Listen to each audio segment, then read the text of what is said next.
Break के बाद स्वागत है आपका। अब रुक करेंगे छत्तीसगढ़ की खबरों की ओर।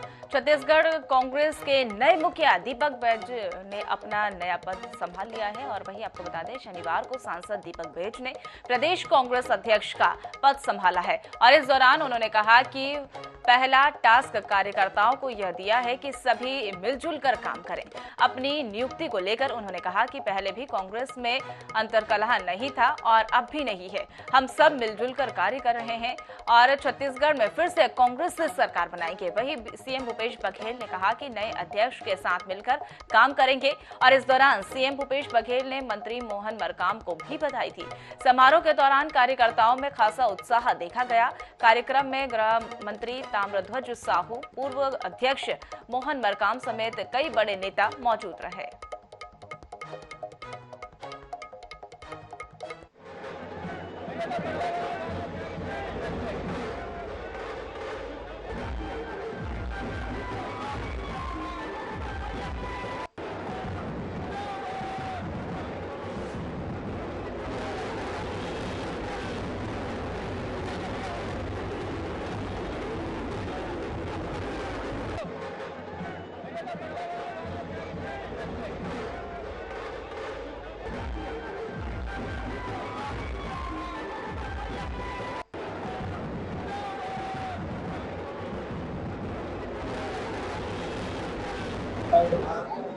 भाई दीपक अब 42 साल के हैं। मोहन ने कहा कि सबसे कम उम्र के अध्यक्ष हैं, लेकिन पार्टी का आदेश है, हम सबको अध्यक्ष का आदेश का पालन करना। जो कहा कि सैनिक ब्लॉक के अध्यक्ष के रूप में संगठन का उनका अनुभव, उसके साथ साथ विधानसभा भी 2 बार लड़े, 2 बार जीते। उसके बाद लोकसभा में बस्तर में 5 दिन से सुनना पड़ा था, सांसद कोई जीतता चली था। 23 साल बाद भाई दीपक बैज ने रिकॉर्ड तोड़ा और सांसद के रूप में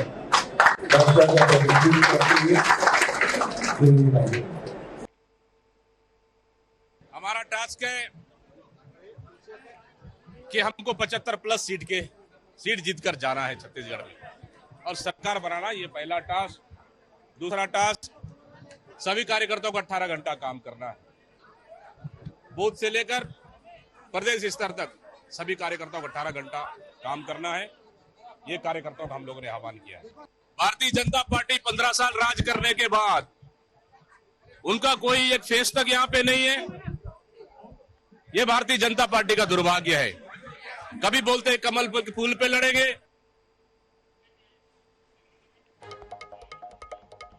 छत्तीसगढ़ में बीजेपी घोषणा पत्र समिति ने तय किया है कि घोषणा पत्र तैयार करने के लिए समिति हर विधानसभा क्षेत्र में जाकर सुझाव लेगी।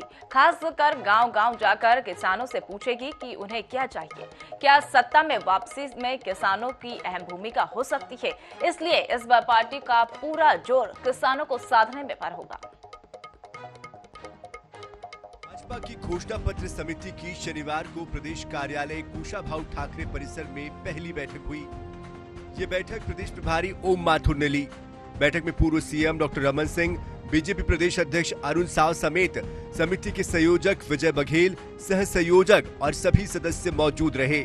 इस बैठक में घोषणा पत्र तैयार करने के लिए कई टीमें गठित करने का फैसला लिया गया, जो पूरे 90 विधानसभा क्षेत्रों का दौरा कर लोगों का सुझाव लेगी। इसी तरह महिला, युवा, कर्मचारी और अन्य वर्गों को साधने के लिए भाजपा उन तक पहुंचेगी और उनकी बातों को घोषणा पत्र में स्थान देगी। घोषणा पत्र बहुत महत्वपूर्ण होता है। पार्टी की सोच क्या है, पार्टी जनता की सेवा के लिए क्या चाहती है, और हम सरकार में आएंगे तो पूर्व के जनता के अनुभव है।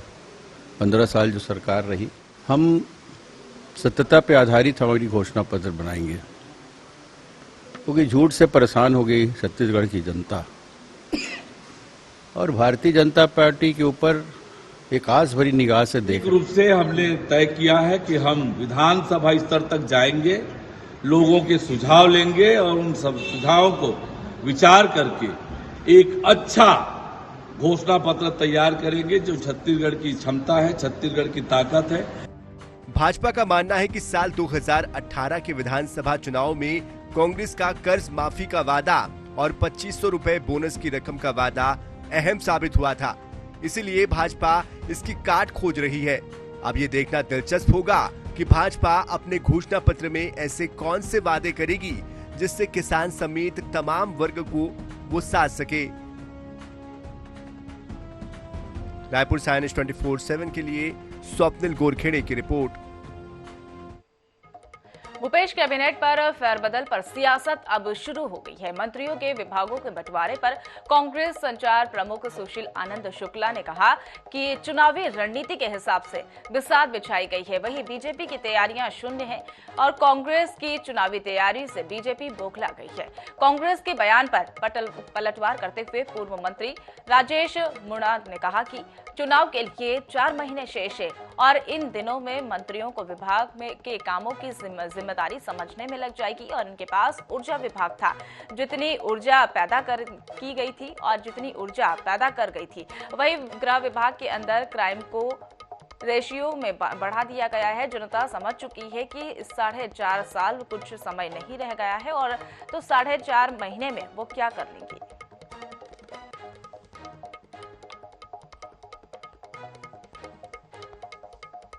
देखिए, भारतीय जनता पार्टी कांग्रेस में जिस प्रकार से चुनावी तैयारी चल रही है उसके कारण बौखला गई है।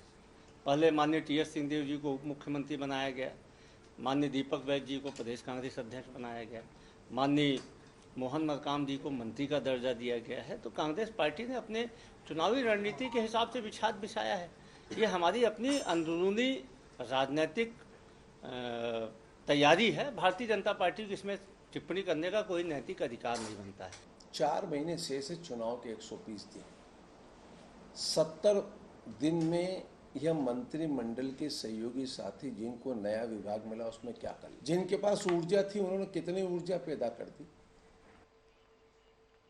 छत्तीसगढ़ में बीजेपी की बैठक को लेकर वार पलटवार का दौर शुरू हो गया है। कांग्रेस संचार प्रमुख सुशील आनंद शुक्ला ने कहा, बीजेपी ने अपने ही वरिष्ठ नेताओं के खिलाफ आरोप पत्र लाना चाहिए बीजेपी को। और उसके बाद उन्होंने कहा कि 15 सालों तक लाखों करोड़ों के घोटाले किए गए। बीजेपी को घोषणा पत्र समिति का नाम आत्म मंथन समिति रखना चाहिए। और वही कांग्रेस के तंज पर पूर्व मंत्री राजेश मूणत ने टुक कहा कि कांग्रेस पहले अपने गिरेबान में झांके और घोषणा पत्र को वादा पत्र किया जाना था और इसे पूरा कर ले। तमाम तरीके के 15 साल तक घोटाले किए, 34 से अधिक घोटाले, 1 लाख करोड़ के घोटाले किए, उनके खिलाफ एक आरोप पत्र समिति भारतीय जनता पार्टी संगठन को लगाना चाहिए कि हमारे इन नेताओं के कारण हमारी दुर्गति हुई। जहां तक घोषणा पत्र समिति की बात है तो इनको घोषणा पत्र समिति के बजाय में इनको घोषणा पत्र समिति का नाम रखना चाहिए कि आत्म मंथन समिति। अरे पहले अपने जन घोषणा पत्र जो जनता के सामने वादा करके आए थे, गंगा जल की कसम खाने वाले गंगा जल को ही पलट दिया कि हमने तो ऐसा नहीं कहा था। एक मंत्री महोदय तो अपनी सफाई देने में आते हुए ये कह गए कि हमने तो धान के ऊपर बोला था। भारत के पूर्व प्रधानमंत्री राजीव गांधी अपनी पत्नी सोनिया गांधी के साथ 38 साल पहले दुगली गांव पहुंचे। स्वर्गीय राजीव गांधी कमार जनजातियों की संस्कृति, रहन सहन, खान पान और विशेष वेशभूषा को जानने के लिए दुगली गांव पहुंचे थे। और वहीं पूर्व प्रधानमंत्री के आने से लोगों में विकास की उम्मीद जगी। लेकिन आज भी इस गांव में बुनियादी सुविधाओं की कमी है और लोग रोजी रोटी के लिए तरस रहे हैं। गांव के लोग किसानी करना चाहते हैं लेकिन पट्टा नहीं होने की वजह से लोगों को खेती करने में परेशानी आ रही है। 14 जुलाई 1985 को देश के युवा प्रधानमंत्री राजीव गांधी का आगमन दुगली में हुआ। उन्होंने लगभग 2.5 घंटे यहाँ बिताए। इस दौरान उन्होंने कमार परिवार में कड़ूकंद, मड़िया पेच, कुल्थी, बीज की दाल और चरोटा भाजी का स्वाद भी चखा। लोगों को उस समय विकास की उम्मीद दिखी जो अब बोझल दिख रही है।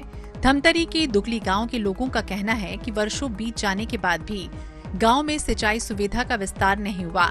गांव में शिक्षा को लेकर सुविधाएं नहीं हैं। जिन कमार परिवारों से पूर्व पीएम ने मुलाकात की, आज वही कमार परिवार रोजगार के लिए मारे मारे फिर रहे हैं। प्रधानमंत्री के आय से गांव के लोगन मल्ला हम सब ला जो सपना रही से हमला जो सोचे रहे कि हमारा अब दुगली की विकास हुई, उद्धार हुई, लेकिन वो सपना आज भी सपना बन के रह गए। पूर्व पीएम ने आदिवासियों की संस्कृति और जीवन शैली को करीब से समझने की कोशिश की। उनके साथ उनकी पत्नी सोनिया गांधी भी दुगली पहुंची। इस प्रवास में उनके साथ अविभाजित मध्य प्रदेश के तत्कालीन मुख्यमंत्री मोतीलाल वोरा, दिग्विजय सिंह मौजूद रहे। उन्होंने कमारपारा में बड़े से कुएं का निरीक्षण किया, जो स्थानीय परिवार पेयजल और निस्तारी के लिए उपयोग किया करते थे। इस गांव को उन्होंने गोद भी लिया। इसके बाद ये गांव इतिहास के पन्नों में दर्ज हो गया। राजीव गांधी जी जब गलियों से होकर गुजर रहे थे, उस समय याद है कई घर घुस करके उन्होंने बासी को भी चखा और घूमते घूमते हुए कमारपारा जिसे बोलते हैं वहां गए और कमार साथियों के साथ उनसे बैठ करके बातचीत किए। उनके द्वारा लाया गया कंद मूल फल ये भी उनका स्वाद चखे। राजीव गांधी के गोद लेने के बाद गांव की तस्वीर में कुछ खास परिवर्तन नहीं हुआ। वनों से बांस इकट्ठा कर उससे जरूरत के सामान बनाकर बाजार में बेचते हैं। इन कमार परिवारों का कहना है कि खेती के लिए भूमि सुधार की आवश्यकता है। ओकर स्वर्गवास होए के बाद हमारे गांव वाला मतलब जो अपेक्षा रही हमारे अंचल जो अपेक्षा रही सो पूरा नहीं हुई। चाहे शिक्षा क्षेत्र में हो, शिक्षा क्षेत्र में आज तक कोई विकास नहीं हुई। ओकर आय से हमला बहुत खुशी रही, बहुत उमंग रही कि यहाँ कोई नवोदय खुल सकते, एकलव्य खुल सकते, अभी जो आत्मानंद नगरी में खुले वो भी खुल सकते करके, लेकिन दुर्भाग्यवश कोई स्कूल नहीं खुली। बहरहाल दुगली क्षेत्र में वनों पर वर्षों से रह रहे ग्रामीण वन अधिकार पट्टा के लिए शासन से लड़ाई लड़ रहे हैं। उन्हें प्रदेश की सरकार से काफी अपेक्षाएं हैं। सरकार उनकी वर्षों पुरानी मांगों को पूरा करे ताकि यहाँ के लोग तरक्की के लिए आगे बढ़ सकें। आईएनएस 24/7 के लिए धमतरी से भोजराज साहू की रिपोर्ट।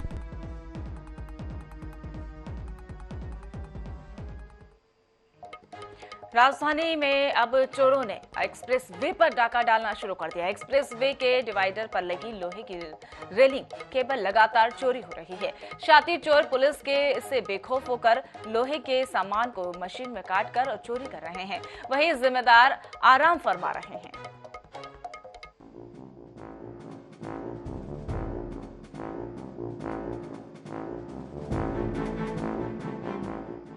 राजधानी रायपुर के एक्सप्रेस वे पर चोरी की घटनाएं थमने का नाम नहीं ले रही हैं। तस्वीरों में दिख रहा है यह नजारा एक्सप्रेस वे के बीचों बीच बने डिवाइडर का है।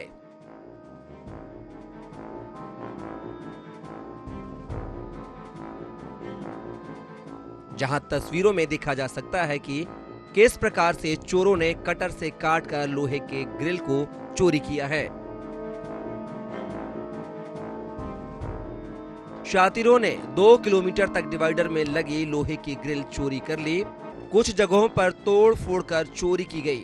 आकलन करें तो अब तक एक्सप्रेस वे पर 25 लाख से ज्यादा का सामान चोरी हो चुका है, लेकिन पुलिस आज तक एक भी आरोपी को नहीं पकड़ पाई है। पुलिस कह रही है कि शिकायत आई है, जांच में टीम लगी हुई है, जबकि एक्सप्रेस वे पर साल भर से चोरियों का सिलसिला जारी है। इस तरह की शिकायतें हम लोगों को मिली है और इस पर जो है क्राइम ब्रांच की टीम को भी लगाया गया है। जो प्रारंभिक जानकारी मिली है उसमें कुछ कबाड़ी का काम करने वाले और दीवार मोहल्ले के लड़के हैं, उनके द्वारा जो है चोरी की घटना की जा रही है और बहुत ही जल्द उनकी इसमें गिरफ्तारी की जाए। राजधानी रायपुर की सड़कों पर लगातार चोरी की वारदात सामने आते जा रही है। एक्सप्रेस वे समेत कई सड़क मार्ग है जहाँ पर चोरों ने चोरी करना जो है वो शुरू कर दिया है। पहले तो केवल साइड में लगे लोहे के ग्रिल चोरी हुआ करते थे, लेकिन अब आप देख सकते हैं तस्वीरों में कि किस प्रकार से एक्सप्रेस वे पर लगे डिवाइडर पर जो लोहे के पार्टीशन लगे उन्हें किस प्रकार से यहाँ पर चोरी किया जा रहा है। बताया जा रहा है 6 किलोमीटर लंबी सड़क है, लेकिन पूरी सड़क पर चोरों ने अपना डाका डाला हुआ है और लगातार चोरी की वारदात को अंजाम दिया जा रहा है।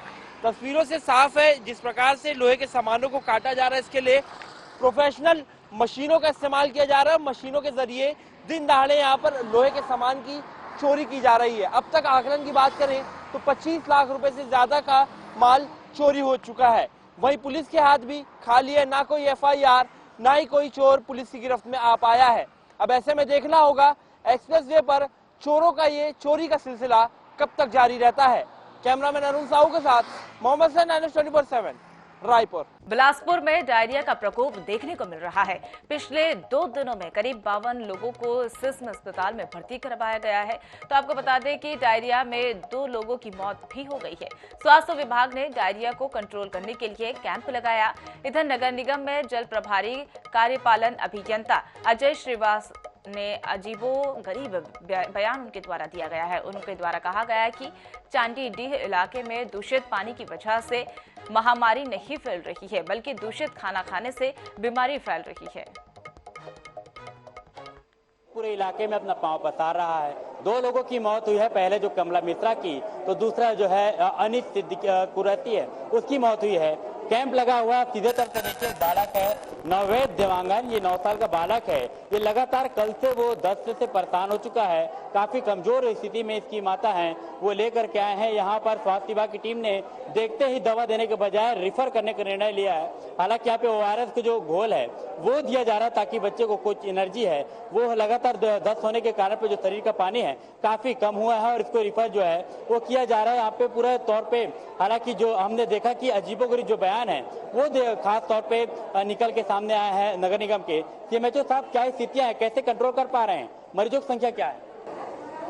अभी तो मरीज जो है OPD में जो है 60 मरीज करीब आ गए हैं जो दवाई लेके गए हैं। एक बच्चा जो है अभी सीवियरली डिहाइड्रेटेड है, उसको अभी जिला अस्पताल भेज रहे हैं। और हमने जो है पूरे मोहल्ले का सर्वे चालू करा दिया है। सभी घर में क्लोरीन टेबलेट बांटी जा रही है, पानी उबाल के पीने की सलाह दी जा रही है। बताएं कितने वार्डों से पानी सैंपल आ रहे हैं? सर 3 वार्ड से हम लोग अभी पानी का सैंपल दिए हैं, वार्ड नंबर 55, 56 और 59 का। कैसे क्या करेंगे पानी को, किस तरह के निर्देश है आप लोग? अब सिम्स से बायोलॉजी मैडम आई थी जो सैंपल लेके गई है, वहाँ पर जांच होगा करके बोले हैं। जांच करने के बाद वो बताएंगे।